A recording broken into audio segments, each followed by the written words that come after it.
జగన్మోహన్ రెడ్డి ఈ నెల నుంచి నేను ప్రజల్లోకి వస్తాను, ప్రజల తరపున పోరాడతాను అంటున్నాడు. మరి ఎలా ఉండబోతుందంట? వస్తాడు కంపల్సరీ వస్తాడు. రాకుండా అయితే మానుకోడు, వస్తాడు, గెలుస్తాడు. ఏంటి అంత నమ్మకం? అంతే, అది వస్తాడు.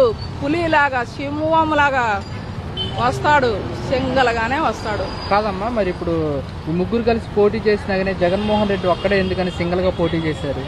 మొగోడు. వీళ్ళు ఏదో చెప్పుకుంటారు, బాబు బాబు. ఈయన మనకేం విరోధం కాదు. కాకపోతే మనిషిని హామీలు ఇచ్చి మోసం చేస్తాడు. అది ఇస్తానంటాడు, ఇది ఇస్తానంటాడు, ఏమీ ఇయ్యడు. అదే జగన్ చెప్పిన హామీలు మొత్తం ఇచ్చాడు. ఒక్కడు కాదు, అన్ని ఆడవాళ్ళకేంటి, మగవాళ్ళకేంటి, చాకలోళ్ళకేంటి, ముండ మోసిన ఆడవాళ్ళకేంటి, ప్రతి వాళ్ళకి ఇస్తానన్నాడు. ఇచ్చాడా లేదా అది మీకు తెలుసు. అంటే జగన్మోహన్ రెడ్డి వాళ్ళ పార్టీ వాళ్ళకి అనుకూలంగా ఉన్న వాళ్ళకి ఇచ్చాడు అంటున్నారు కదా. అట్లేం కాదు. అందరూ ఊరు మొత్తం చుట్టాలా జగన్కి? ఉంటే ఒక కోటి మంది ఉంటారా? కోటి మంది పైనే ఉన్నాంగా మొత్తం. అందరు చుట్టాలేనా జగన్కి? చెప్పు, జగన్కి అందరు చుట్టాలేనా? ఊరు మొత్తం చుట్టాలేనా?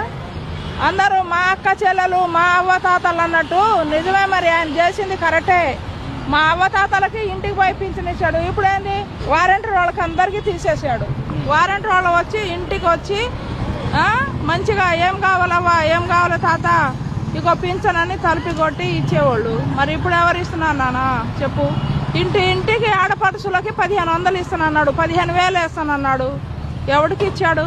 అంటే జగన్మోహన్ రెడ్డి అందరికీ పథకాలు ఇచ్చేసి ఖజానా మొత్తం ఖాళీ చేశాడు, అందుకోసం పథకాలు అమలు చేయలేకపోతున్నాం అంటున్నారు కదా. ఖజానా మొత్తం ఖాళీ చేసేసాడు. ఆయన దోసుకొని ఆయన అడుకొని తిని వచ్చాడు. ఈయనేమో కోటీశ్వరుడు. ఆయన అడుకొని తిని వచ్చి ఆయన దోసుకొని వెళ్ళిపోయాడు. మరి ఈయనేమో ఎప్పుడు పుట్టుక నుంచి ఉన్నవాడు, ఆయనేమో అడుకొని తినేవాడు. అందుకనే దోసుకొని వెళ్ళిపోయాడు. మరి ఆయన మరి ఇప్పుడు పథకాలు అమలు చేయలేకపోతున్నాం, రాష్ట్ర ప్రజలు కొంచెం అర్థం చేసుకోవాలంటున్నారు కదా.